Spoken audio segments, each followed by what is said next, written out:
जी, मेरा नाम राहुल है। मैं गांव खरक पांडुआ का रहने वाला हूं। मैं 5वीं तक पढ़ा हूं। क्या मैं ड्रोन उड़ा सकता हूं? देखो, ड्रोन उड़ाने के लिए नागरिक उड्डयन मंत्रालय की तरफ से जो है इसकी योग्यता फिक्स किया हुआ है, जिसके तहत कोई भी नागरिक उड़ा सकता है, पर उसका 10वीं पढ़ा लिखा होना जरूरी है। 10वीं पढ़ा लिखा होने के बाद और ऊपर से मेडिकली फिट भी होना चाहिए। अगर कोई मेडिकली फिट नहीं है वो भी नहीं उड़ा सकता। तो ये दो चीज़, 10वीं पास और मेडिकली फिट सर्टिफिकेट होने के बाद ही उसका दाखिला कोई भी ड्रोन प्रशिक्षण केंद्र के अंदर उसका दाखिला हो सकता है। और उसके बाद जो 5 दिन के ड्रोन ट्रेनिंग के बाद उसका परीक्षा भी ली जाती है। तो परीक्षा में उत्तीर्ण होने के पश्चात उसको ड्रोन पायलट लाइसेंस मिलेगा। उसके बाद वो कोई भी ड्रोन को उड़ा सकता है। तो ये इसलिए कि ड्रोन एक ऐसा वस्तु है, उड़ते समय किसी के कुछ भी हो सकता है। तो इसलिए इस चीज़ का बड़ा ध्यान रखा गया है कि क्योंकि ड्रोन उड़ाते समय 10वीं पढ़ा लिखा इसलिए भी जरूरी है कि उसके अंदर बहुत सारे जो ग्राउंड स्टेशन है, बहुत सारी उसके अंदर सूचनाएं आती हैं। तो उनको पढ़ना, उनका समझना, उनको लागू करने के लिए उतना ज्ञान होना बहुत ज़रूरी है। मेरा नाम अंकित कुमार है। मैं गांव कोलायत का रहने वाला। मेरा सवाल यह है कि ड्रोन क्यों इस्तेमाल करें? ड्रोन को क्यों इस्तेमाल करें, बहुत बढ़िया सवाल आपने पूछा। ड्रोन से फ़ायदा ये है कि पहले सबसे पहली बात तो है कि आज के दिन खेत के अंदर काम करने के लिए मज़दूर की बहुत बड़ी कमी है। मज़दूर अगर उपलब्ध भी है तो एक खेत के अंदर स्प्रे करने के लिए उसको कम से कम 3 से 4 घंटा लग जाता है। और ऊपर से उसको कई खेत ऐसे होते हैं, जैसे धान का खेत है, उसके अंदर कीचड़ के अंदर किसान भाई को अंदर चलना पड़ता है। ऊपर से सांप के काटने से मौत भी होती है।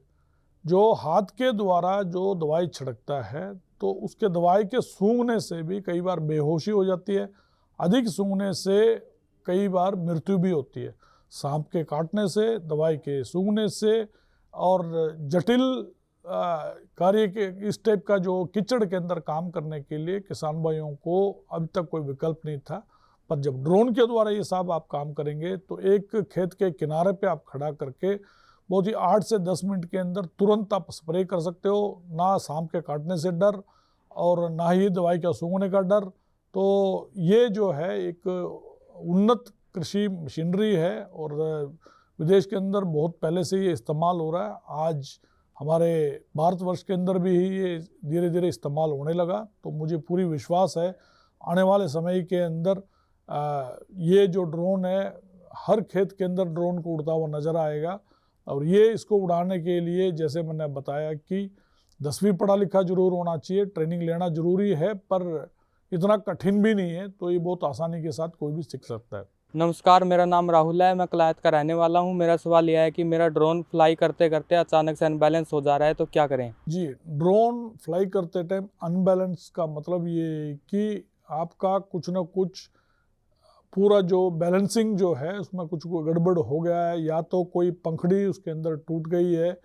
तो उसका तुरंत जैसे अनबैलेंस होता है तो तुरंत की तुरंत उसको नीचे उतार कर पूरा का पूरा पंखड़ियों को एक बार चेक करें और उनको बैलेंसिंग करें। क्योंकि अनबैलेंस होने का मतलब ये कि बहुत जल्दी वो क्रैश होने वाला है। और उसको तुरंत नीचे उतार के जो उपाय उसके अंदर करना है तो उसको तुरंत के तुरंत करना है। कई बार नोज़ल है, नोज़ल में से एक तरफ 4 नोज़ल लगे हुए हैं, 3 नोज़ल में से दवाई निकल रहा है, एक में नहीं निकल रहा, तो जब भी बैलेंस बिगड़ेगा तो नोज़ल भी क्लॉग हो सकता है और पंखड़ियों के अंदर भी कोई क्रैक आ सकता है या टूट सकता है या टूट भी नीचे गिर भी गया हो सकता है।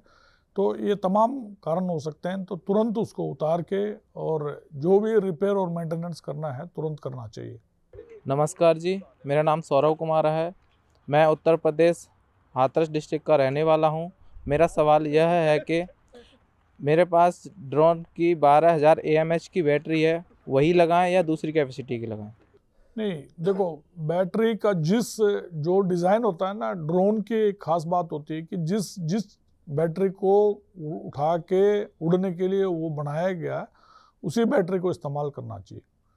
क्योंकि 12 mAh का बैटरी आपने इस्तेमाल किया, हो सकता है उसका 1 किलो 200 ग्राम वजन रहा हो, और 16,000 mAh का इस्तेमाल करना है तो हो सकता है 1 किलो 600 ग्राम वजन हो। तो 400 ग्राम वजन ज़्यादा होने से बैटरी जल्दी उसकी बहुत जल्दी ही उसका बैटरी डिस्चार्ज भी होगा और उड़ाने में उसके मोटर वगैरह के अंदर क्षमता भी हो सकता ना हो। तो इसलिए जो कंपनियों ने शुरू के अंदर जो रेकमेंड किया बिल्कुल वही इस्तेमाल करना है, उसको वज़न को ज़्यादा बढ़ाना नहीं है किसी भी हालत के अंदर। नमस्कार, मेरा नाम मयंक गुप्ता है। मैं उत्तर प्रदेश के हमीरपुर डिस्ट्रिक्ट का रहने वाला हूँ। मेरा प्रश्न ये है कि अगर ड्रोन का जीपीएस काम करना बंद कर दे तो ड्रोन की लैंडिंग कैसे कराएं? इसके अंदर जैसे मैंने बताया कि जीपीएस अगर काम करना बंद भी करता है तो एक कमांड होता है कि रिटर्न टू होम। जिस जगह से वो उड़ा तो वो उसके अंदर वो अपनी जगह पे आके वो अपनी जगह पे वापस आ जाएगा, चाहे वो कमांड उसका जीपीएस से टूट भी जाए। इसके अंदर एक ऐसे एक फीचर होता है तो उसके वजह से अपनी जगह वहाँ पर आकर उतर जाएगा। उसके बाद आप चेक कर सकते हैं जीपीएस के कैसे उसका क्या क्या कारण है, तो उसको दुरुस्त कर सकते हो। बाकी ऐसा कोई खतरा कोई नहीं है। मैं रमेश खुराना हिसार का रहने वाला हूँ। मैं पैडी की खेती करता हूँ। मैं ड्रोन से स्प्रे करना चाहता हूँ, करना चाहिए कि नहीं करना चाहिए? बिल्कुल, जो धान के खेत के लिए ड्रोन के द्वारा स्प्रे करना काफ़ी प्रभावशाली हो सकता है। इसका कारण ये है कि धान के खेत, क्योंकि धान पानी के अंदर रहता है तो उसके अंदर स्प्रे करना थोड़ा मुश्किल होता है। खेत के अंदर पानी के अंदर किसी भी किसान को जाके स्प्रे करना, तो उसके लिए आप ड्रोन का इस्तेमाल करते हैं तो काफ़ी प्रभावशाली हो सकता है। और ड्रोन को जैसे मैंने बताया कि छोटे जो हाइट के जितने ऊंचाई के धान है चाहे गेहूँ है उसमें भी बहुत इस्तेमाल होता है। ज़्यादा हाइट का जैसे कपास 6-7 फीट में चले जाता है, गन्ने 8-8 फीट के भी चले जाते हैं, और बागवानी जो अमरूद के बाग हैं, किन्नू के हैं या और भी ऊंचे पेड़ हैं, तो वहाँ तो काम करता ही करता है। पर इसको हम छोटे ऊंचाई के जो पौध हैं तो उसके अंदर भी आप उतना ही प्रभाव के साथ इस्तेमाल कर सकते हो आप।